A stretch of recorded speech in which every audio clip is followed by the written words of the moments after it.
സ്ത്രീകൾക്ക് വേണ്ടി പ്രത്യേകം സദസ്സുകൾ ഉണ്ടാക്കി അവർക്ക് ആവശ്യമായ ബോധവൽക്കരണങ്ങൾ നൽകാൻ ഈ റബീഉൽ അവ്വലിൽ ഒരു ഗ്രാമത്തിൽ തുടക്കം കുറിച്ചു. സ്ത്രീകൾ മാത്രം പങ്കെടുക്കുന്ന മൗലിദിൻ്റെ മജ്ലിസ്. എല്ലാവരുടെ കയ്യിലും മൗലിദ് കിതാബുകൾ നൽകി. എല്ലാവരും ഒന്നിച്ച് ചെറിയ ശബ്ദത്തിൽ, ഉച്ചഭാഷിണിയില്ലാതെ, പുരുഷന്മാർ ആരും പങ്കെടുക്കാതെ, പുറത്തേക്ക് ശബ്ദങ്ങളൊന്നും എത്തിക്കാതെ വളരെ നന്നായി അവർ മൗലിദ് വാചകങ്ങൾ ഓതുകയും പിന്നീട് മൗലിദിലെ ബെയ്ത്തുകൾ ആലപിക്കുകയും ചെയ്തു.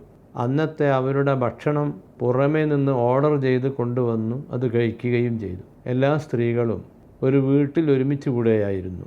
വളരെ റാഹത്തോടെ അവർ അത് ആസ്വദിച്ചു. ഇതൊരു നല്ല മാതൃകയായി നമുക്ക് ചെയ്യാവുന്നതാണ്. സഹീഹുൽ ബുഖാരിയിൽ 101-ാമത്തെ ഹദീസ് കാണുക.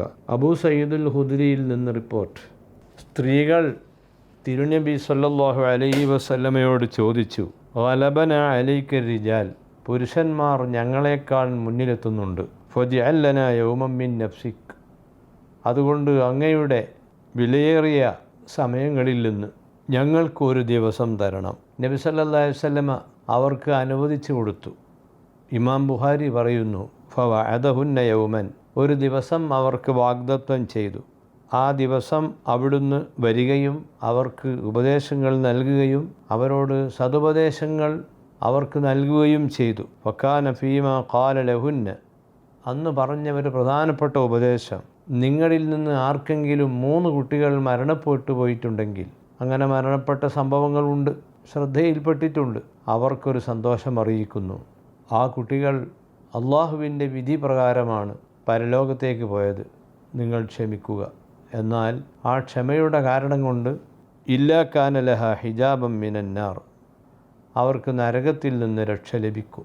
അപ്പോൾ സ്ത്രീകൾ അനുഭവിക്കുന്ന കാലികമായ വിഷയങ്ങൾ ഏതാണ് എന്ന് മനസ്സിലാക്കി അവിടെ കൈക്കൊള്ളേണ്ട നിലപാടുകൾ ആ ദിവസത്തിൽ മുത്തുനബി സല്ലല്ലാഹു അലൈഹി വസല്ലം ഉപദേശിച്ചു കൊടുത്ത സംഭവം സഹീഹുൽ ബുഖാരി 101-ാമത്തെ ഹദീസിൽ കാണാം.